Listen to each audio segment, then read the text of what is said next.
Kapan dunia akan kiamat? Tidak ada yang tahu, sebab semua itu adalah rahasia Allah Subhanahu wa Ta'ala. Namun menurut tim ilmuwan dari Munich, Jerman, proses kiamat bisa jadi sudah dimulai.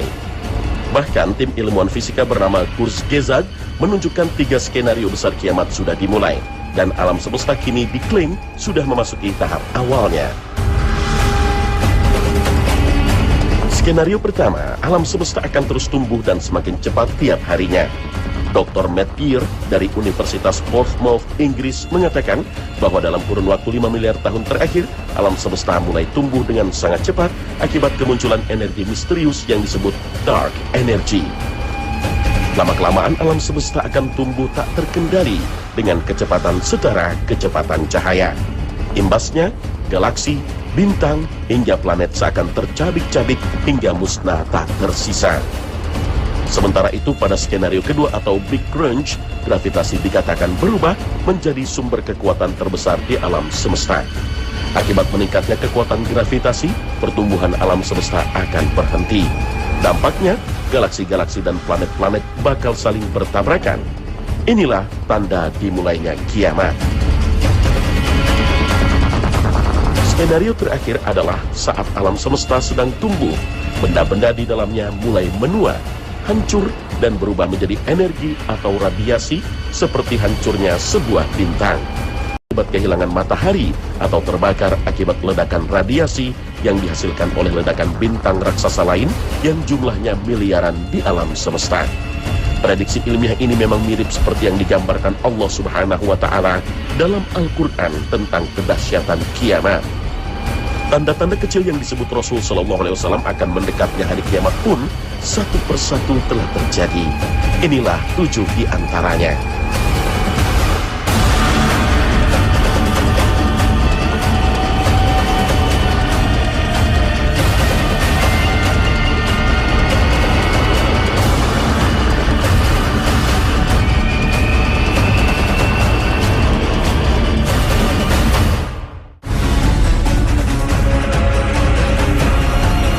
Assalamualaikum warahmatullahi wabarakatuh.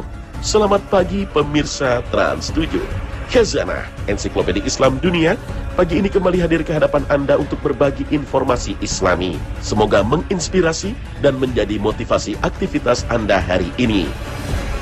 Salah satu tanda hari kiamat yang telah terjadi adalah munculnya para nabi palsu. Abu Hurairah radhiyallahu anhu menuturkan bahwa Nabi SAW bersabda, hari kiamat tidak akan terjadi sehingga muncul para dajjal, pendusta, pembohong, mendekati 30 orang. Masing-masing mengaku bahwa dirinya adalah utusan Allah. Hadits riwayat Bukhari dan Muslim. Apa yang beliau ucapkan telah terjadi bahkan pada masa Rasul Shallallahu Alaihi Wasallam, seperti munculnya sosok Abu Al-Aswad Al-Ansi di Yaman yang kemudian dibunuh oleh kaum muslimin saat Rasul masih hidup. Lalu muncul sosok-sosok lain yang mengaku dirinya seorang nabi utusan Allah Subhanahu wa Ta'ala setelah wafatnya Rasul Shallallahu Alaihi Wasallam, seperti Musailimah Al-Kazzab di Yamamah, wilayah Hijz, yang kemudian terbunuh pada masa Khalifah Abu Bakar. Lalu muncul Sajah, seorang wanita yang mengaku nabi kemudian dinikahi Musailimah, tapi setelah kematian Musailimah, dia bertaubat dan masuk Islam kembali. Dalam waktu bersamaan muncul Tulaihah bin Khuwailid Al-Asadi yang kemudian digempur Khalid bin Walid hingga akhirnya ia bertaubat dan kembali dalam pelukan Islam. Sejak itu sosok-sosok lain yang mengaku sebagai utusan Allah terus bermunculan hingga hari ini. Bahkan di negeri kita, dalam kondisi yang berbeda-beda, mereka mengaku telah diutus Allah Subhanahu wa Ta'ala untuk menyampaikan peringatan dan risalah Allah Subhanahu wa Ta'ala. Nabi-nabi palsu itu akan terus bermunculan di muka bumi hingga munculnya sosok paling buruk yang selalu diwanti-wanti Rasul Shallallahu Alaihi Wasallam agar umatnya mewaspadainya, yaitu munculnya Dajjal. Sahabat Samarah bin Jundub radhiyallahu anhu pernah bertutur bahwa Rasulullah Shallallahu Alaihi Wasallam bersabda dalam khutbahnya, dan sungguh demi Allah, tidak akan bangkit hari kiamat sehingga muncul 30 pendusta, dan yang terakhir dari mereka adalah yang buta sebelah, Ad-Dajjal. Hadits riwayat Ahmad. Bahkan dengan kekuatan yang dianugerahkan Allah Subhanahu wa Ta'ala, Dajjal pada akhirnya akan mengaku sebagai Tuhan. Di antara nabi-nabi palsu yang akan muncul, Rasul mengabarkan pada kita bahwa 4 di antaranya adalah wanita. Huzaifah radhiyallahu anhu bertutur bahwa Nabi SAW pernah bersabda, "Di tengah umatku ada para pendusta, pembohong yang berjumlah 27. 4 dari mereka adalah wanita. Aku adalah penutup para nabi, tiada nabi setelahku." Hadis riwayat Ahmad. Maka umat Nabi Muhammad SAW hendaknya mewaspadai dengan munculnya orang-orang yang mengaku dirinya menerima wahyu dari Allah Subhanahu wa Ta'ala, karena tak ada wahyu setelah Rasul Muhammad SAW.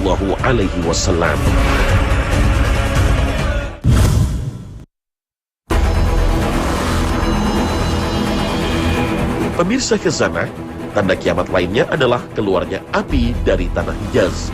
Informasi ini telah disampaikan Nabi SAW dalam sabdanya, "Tidak akan terjadi hari kiamat sampai api keluar dari tanah Hijaz yang menerangi leher-leher unta di Basra." Hadis riwayat Bukhari dan Muslim. Munculnya api di Hijaz ini telah terjadi di sebuah lembah di Madinah pada tahun 654 Hijriah. Kesaksian orang-orang yang hidup pada masa itu mencapai tingkatan mutawatir, sangat akurat, seperti Imam Ibnu Katsir, Imam An-Nawawi, dan Syekh Syihabuddin Abu Syamah. An-Nawawi dan Abu Syamah adalah saksi yang hidup pada saat itu. Dalam kesaksiannya, Abu Syamah menuturkan bahwa dahsyatnya api yang muncul di Madinah 6 abad setelah wafatnya Nabi SAW ini membuat semua orang Madinah ketakutan dan bertaubat. Mereka meyakini apa yang disabdakan Rasul SAW telah terbukti pada hari itu. Api yang begitu besar hingga cahayanya terlihat di perbukitan Makkah, membuat siapapun yang melihatnya menjadi ketakutan akan datangnya hari kiamat, sementara masih banyak dosa-dosa pada diri mereka. Peristiwa muncul api di Hijaz telah membuktikan bahwa apa yang disabdakan Rasulullah SAW adalah benar dan menjadi nyata. Inilah salah satu tanda hari kiamat yang disampaikan Rasul Sallallahu Alaihi Wasallam. Maka tidak ada alasan bagi kita selain mengimani tanda-tanda kiamat yang lain, meski belum terjadi, sebagai bentuk ketakwaan kita kepada Allah dan Rasul-Nya.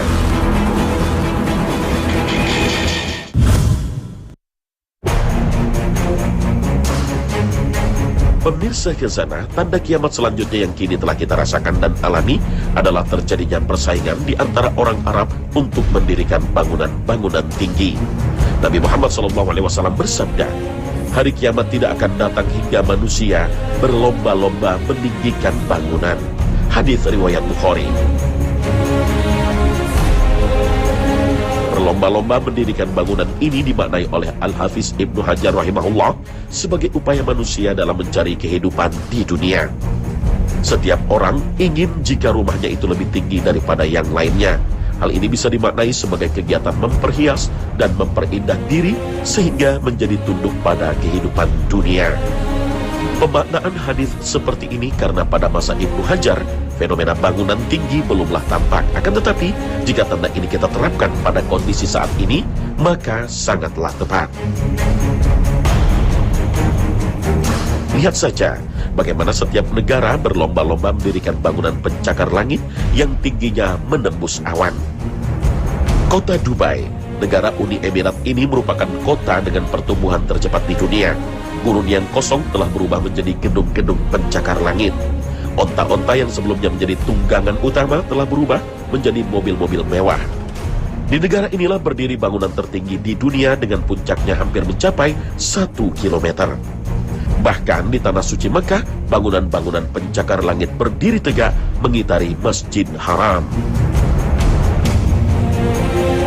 Dalam hadis panjang tentang percakapan malaikat Jibril dengan Nabi SAW, antara lain, Jibril bertanya kepada Nabi SAW, "Beritahu aku tentang kapan hari kiamat datang." Rasulullah SAW menjawab, "Yang ditanya tidak lebih tahu dari yang bertanya." Kemudian dia bertanya lagi, "Beritahu aku tentang tanda-tandanya."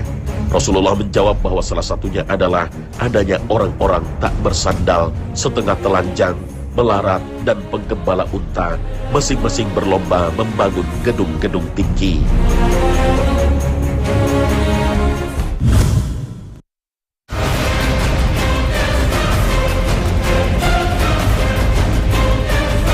Pemirsa Khazanah, tanda kiamat lain yang disebut Rasul SAW adalah akan tiba suatu masa para wanita berpakaian tetapi hakikatnya telanjang.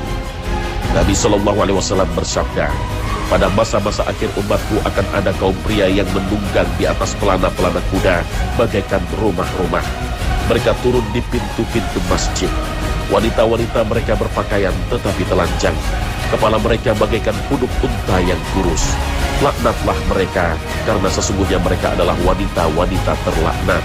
Seandainya setelah kalian ada salah satu umat, niscaya wanita-wanita kalian akan menjadi pembantu bagi wanita-wanita mereka, sebagaimana wanita-wanita sebelum kalian menjadi pembantu bagi wanita-wanita kalian.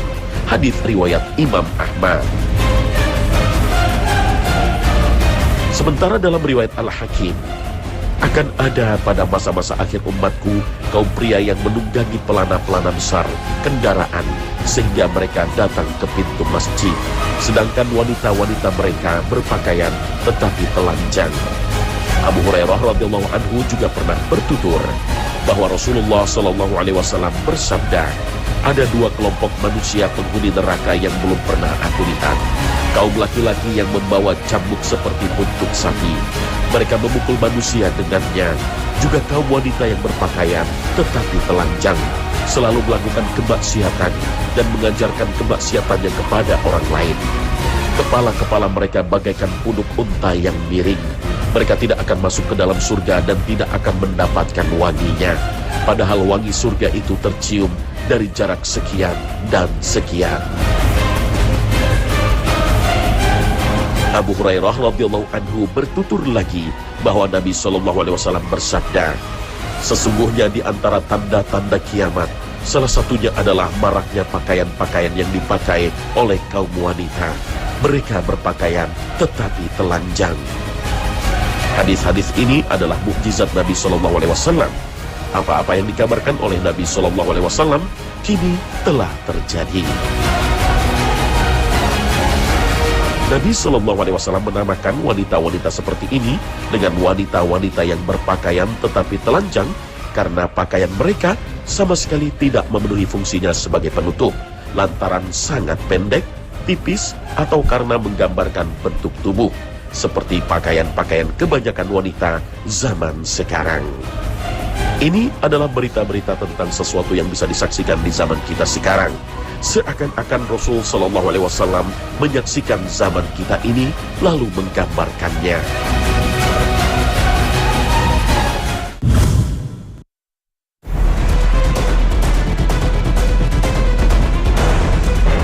Pemirsa Khazanah, Anas radhiyallahu anhu pernah bertutur bahwasanya Rasulullah SAW pernah menyebutkan beberapa tanda kiamat yang salah satunya adalah merebaknya perzinahan. Hadis riwayat Bukhari dan Muslim. Abu Hurairah radhiyallahu anhu juga pernah bertutur bahwa Rasulullah SAW bersabda, akan datang kepada manusia tahun-tahun penipu. Kemudian menyebutkan bahwa pada tahun-tahun itu akan merebak perbuatan keji. Hadis riwayat Hakim. Dan pada akhir zaman nanti, setelah kaum mukmin habis dan hanya tersisa orang-orang jahat saja, mereka akan melakukan perzinahan di depan umum layaknya dua ekor keledai. Demikian disebutkan dalam hadis yang diriwayatkan oleh Muslim dari Nawas radhiyallahu anhu. Gambaran yang mirip dengan ini juga diriwayatkan oleh Abu Ya'la dari Abu Hurairah radhiyallahu anhu bahwasanya Nabi SAW pernah bersabda, umat ini tidak akan musnah hingga ada seorang laki-laki menghampiri seorang perempuan lalu menggaulinya di jalan umum. Pada waktu itu orang yang terbaik di antara mereka hanya bisa mengatakan, seandainya kamu melakukannya di balik dinding ini. Al-Qurtubi dalam kitabnya yang berjudul Al-Mufhim berkata, dalam hadis ini terdapat salah satu tanda kenabian karena memberitakan sesuatu yang akan terjadi kemudian benar-benar terjadi. Di negeri kita, fenomena ini tak hanya dilakukan orang-orang dewasa, bahkan anak-anak yang masih belia. Na'udzubillah min zalik. Semoga Allah menghindarkan anak cucu dan kerabat kita dari malapetaka akhir zaman ini.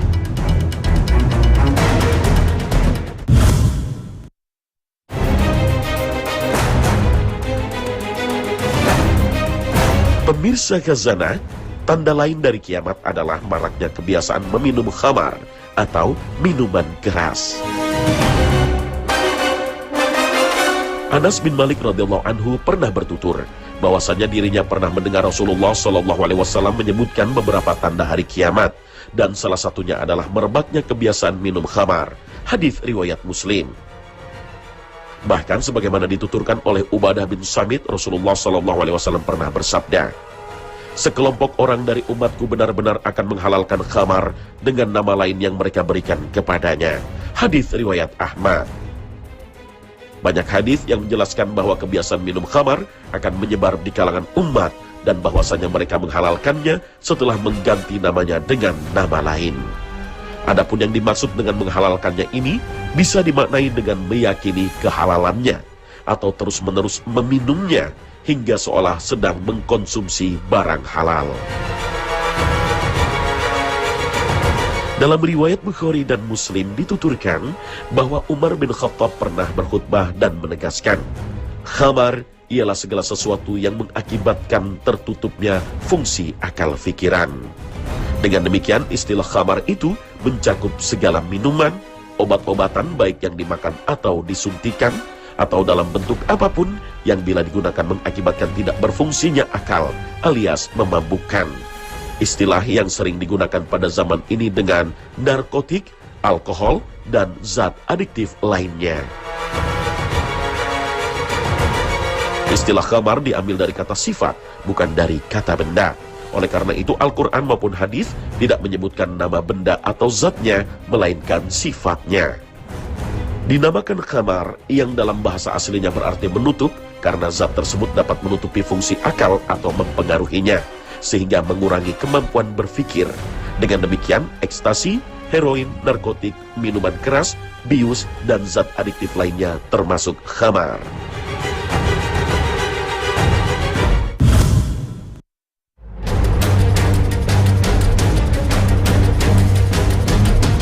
Pemirsa Khazanah, tanda kiamat yang lain adalah kembalinya tanah Arab menjadi padang rumput yang dialiri sungai-sungai.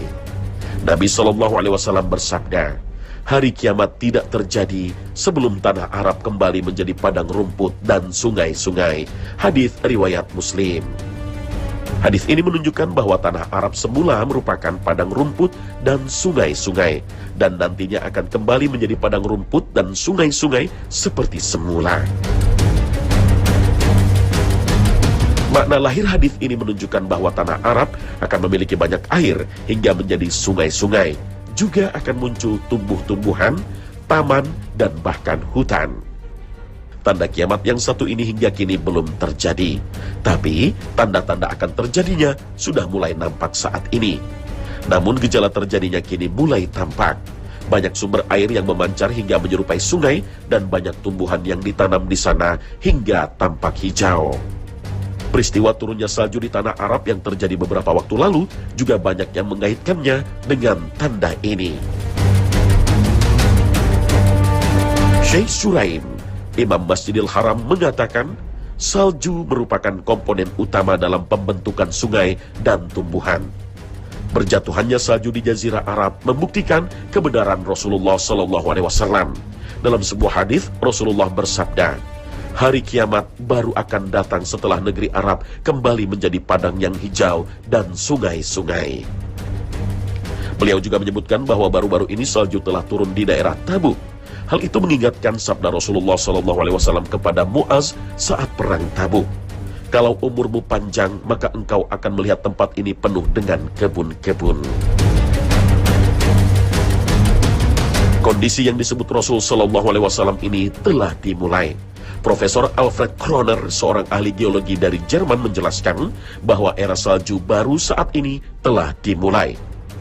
Salju di kutub utara sedang merangkak, bergeser perlahan-lahan ke arah semenanjung Arab. Pada saat itu iklim dataran Arab berubah dan menjadi salah satu daerah yang paling subur dan hijau di muka bumi.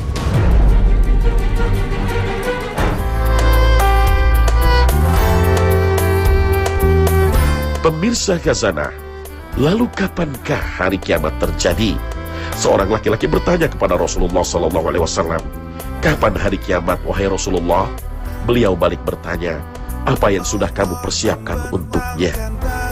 Orang tersebut menjawab, "Aku tidak mempersiapkannya dengan memperbanyak sholat, tidak pula puasa atau sedekah, tetapi aku mencintai Allah dan Rasul-Nya." Beliau bersabda, "Engkau akan bersama dengan orang yang engkau cintai." Pemirsa, sampai di sini perjumpaan kita hari ini. Terima kasih atas perhatian Anda. Wassalamualaikum warahmatullahi wabarakatuh.